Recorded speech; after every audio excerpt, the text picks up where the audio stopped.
La cabaña con el techo azul estaba silenciosa como siempre. En un sueño fugaz, la investigadora de paracausalidad descubrió la verdad detrás del dado de Babilonia. Examinó cuidadosamente los patrones ocultos, como un astuto astrólogo rastrea los movimientos de las estrellas. Lo que pueda parecer errores o accidentes no niega las verdades del destino. Por el contrario, afirman su existencia. Solo pregúntale al gran Heráclito.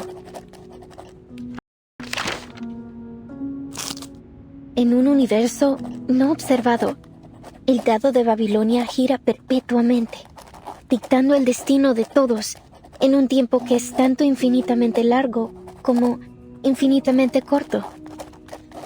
Mira, cerró los ojos. Respetaba la aleatoriedad de los números y el destino. Respetaba el juicio del dado. De lo contrario, se habría perdido sumisamente en los huecos del tiempo y bajaría para siempre como un fantasma en el olvido.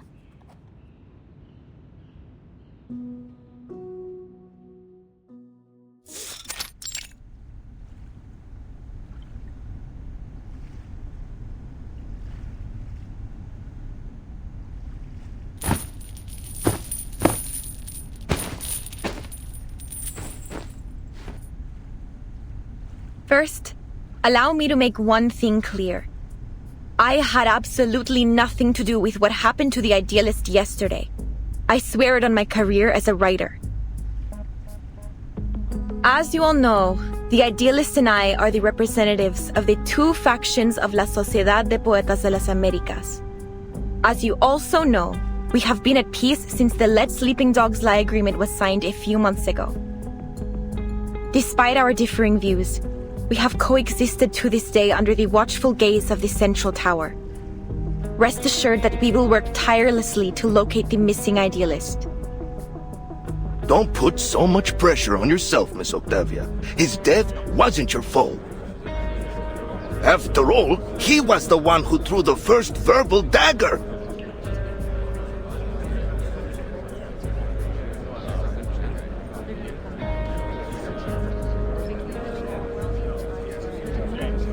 Show some respect, you morons.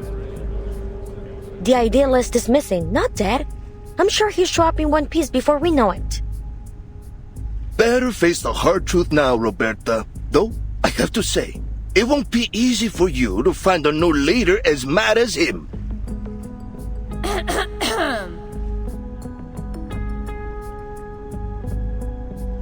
Please, everyone, quiet down. According to the agreement, today's Congress should have been chaired by the idealist. Since he is still missing, I will be acting on his... Pardon my lateness. Go ahead. I'm ready to moderate.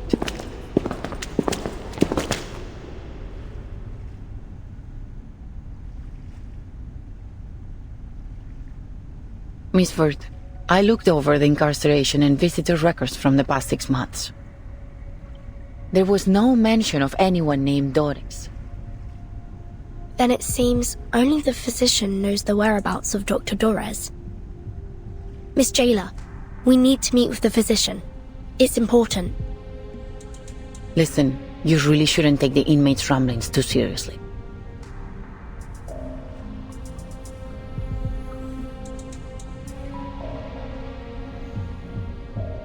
But if it's as critical as you say, I'll make another request later. That said, I'm afraid the meeting won't happen for at least a few days. Understood. For now, please join us for today's Congress.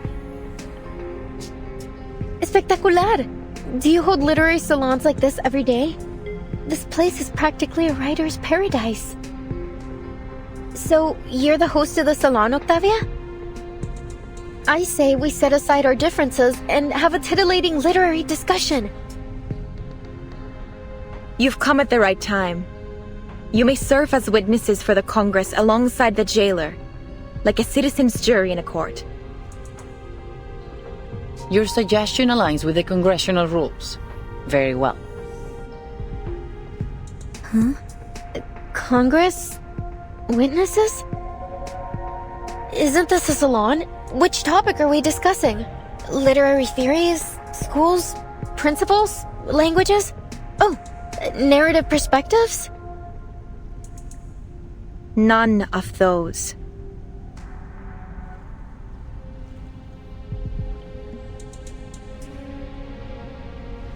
This Congress is about the randomness of fate, Miss Recoleta.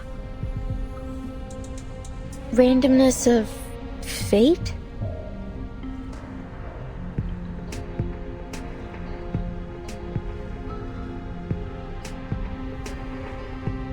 Dear visitors from the Foundation, allow me to introduce the Kamala Congress. What happened yesterday was merely a brief anomaly. In the Panopticon, spontaneous order among the inmates is the norm, and the Kamala Congress serves as its truest reflection. Spontaneous order? Yes. Through the Congress, the inmates assign and distribute medication, communal duties, and rest periods. They are entirely self-regulated.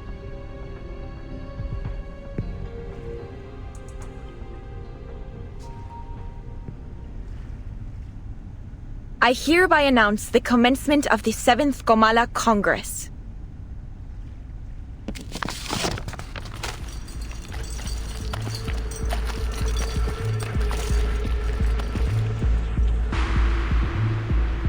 A cardboard box and... is that a paper die? It has 20 sides. We carefully examine hidden patterns, much like an astute astrologer tracks the movements of the stars. Isn't this...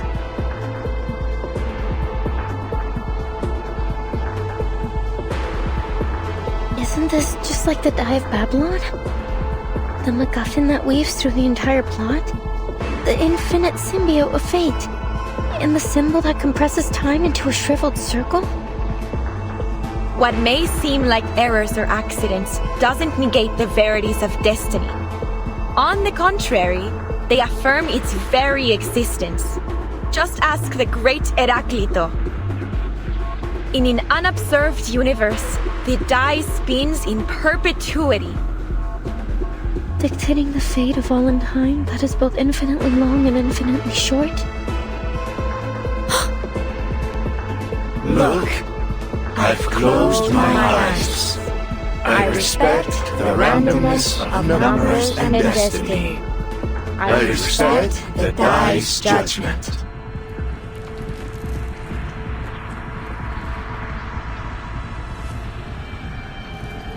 Otherwise, we will acquiesce and lose ourselves in the gaps of time and wander forever as ghosts in oblivion.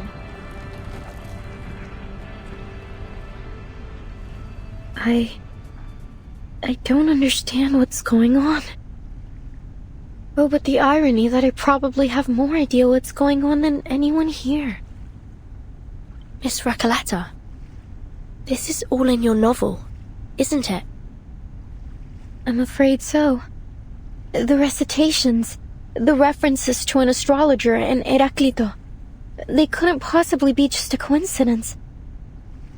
Then, could it be?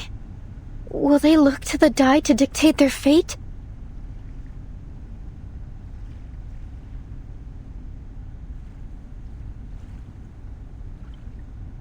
I shall perform the first roll.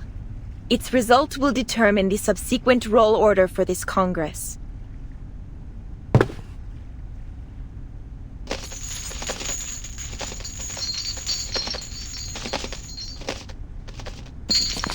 The result is 5.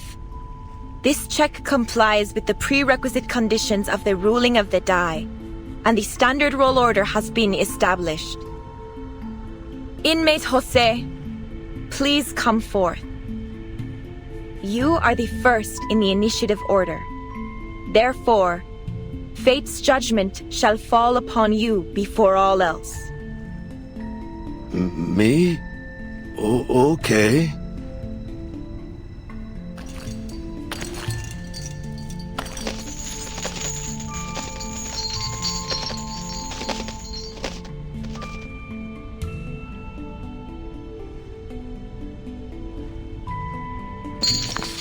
17! It's 17! Ah, what a wonderful number! 17! Like an oasis in an endless desert. The result is 17, and the score combination 6 plus 4 plus 4 plus 3. According to the ruling of the die, he shall receive 60 risperidone tablets, 40 clozapine tablets, and 40 diazepam tablets. Additionally, he will assume the role of cultural manager of the Comala Congress. Before he takes office, inmate Jose must clean the first restroom for the next 7 days. Wonderful! I'll gladly clean the toilet. I've got the brooms here, the toilet detergent, and the toilet brush too. I have been waiting for this opportunity. As cultural manager, I will speak with every inmate and complete the Comala memoir, finally capturing the moments when literary sparks ignite and explode. Next is inmate Eduardo. Please come forth.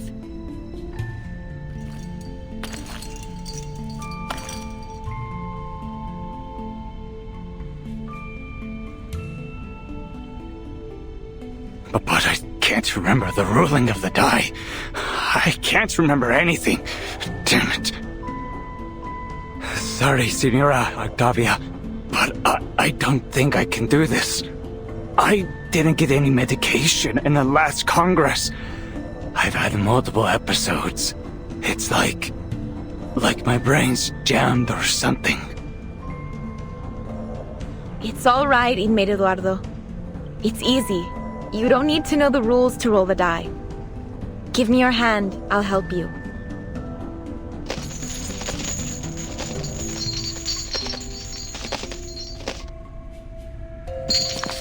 My sincerest apologies, inmate Eduardo. The die dictates that you must voluntarily descend into the sewers and write the thematic keyword that currently causes you the most anxiety on the walls.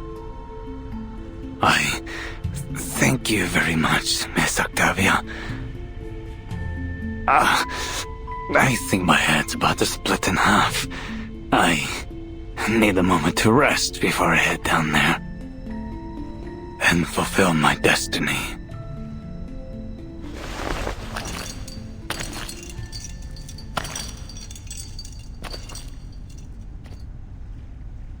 Jailer, are you really letting them make every decision with the roll of a die? Eduardo is clearly in a much more dire condition than Jose. The medication should have been given to him. As I said, this is how the inmates of the Panopticon maintain order.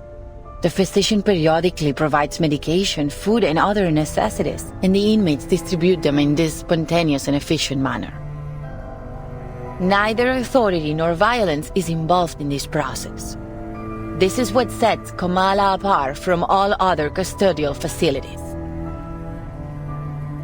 Is that it?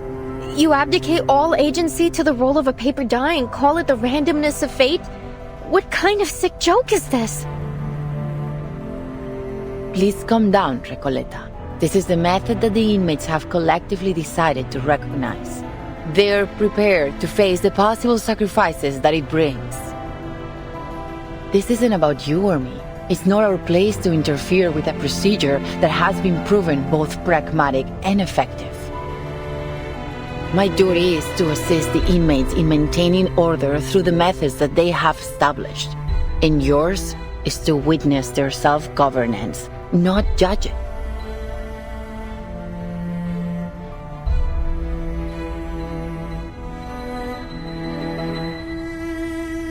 If everything somehow unfolds as it does in my novel, then every role was already predetermined. Verton, do you remember the story I told you last night? The odds of both success and failure were consecutively multiplied. I remember. As soon as a character experiences a failure, they continue to suffer failures in an endless chain reaction. None of Eduardo's future dice rolls will ever result in a number higher than 10. At this rate, this system, this sociedad, ruled by the dice of Babylon, is bound to collapse.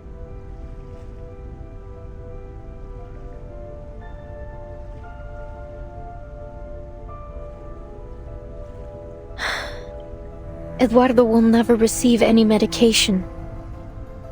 The moment he writes the keyword on the wall could very well be the moment he spells out his own death. No, I can't let this happen. I have to do something.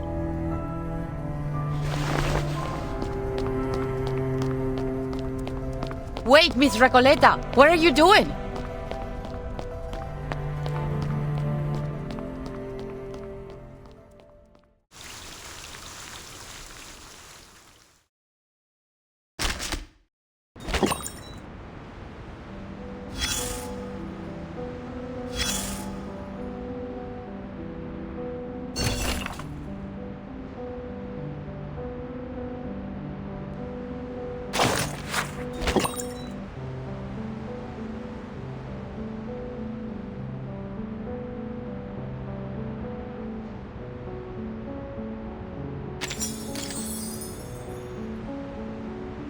Few soldiers would appreciate the idea of taking orders from an accursed die.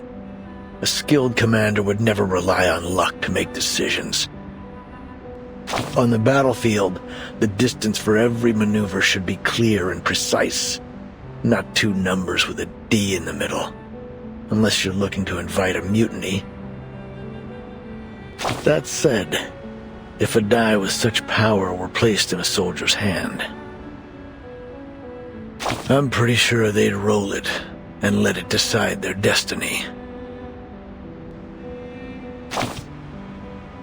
Exactly. There's no good luck without bad luck. Just as a coin must have two sides, luck essentially defines one's entire life. And whether it's make or break, life or death, the die will keep on rolling. Of course, dice aren't the only tools used to play with fate. Coins, lotteries, even shells on the beach can all serve the same purpose. Thanks to the randomness of fate, a Babylonian may rise to be a proconsul one day and fall into slavery the next. Well, that's where historians come in. With a little creative editing of the history books, even the random rolls of a die can suddenly make sense. What were once avoidable tragedies are rebranded as reasonable incidents, or even desirable outcomes.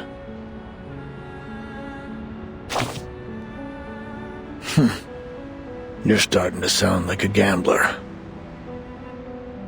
But even gamblers, after hitting a hot streak or a losing spell, start to convince themselves that they've figured out the grand pattern behind games of chance. It isn't just gamblers either. Witches tried to influence fate through rituals and charms. Ancient mathematicians calculated probabilities on paper. Some even wrote books on game theory. Meanwhile, others suspected there were cheaters among them.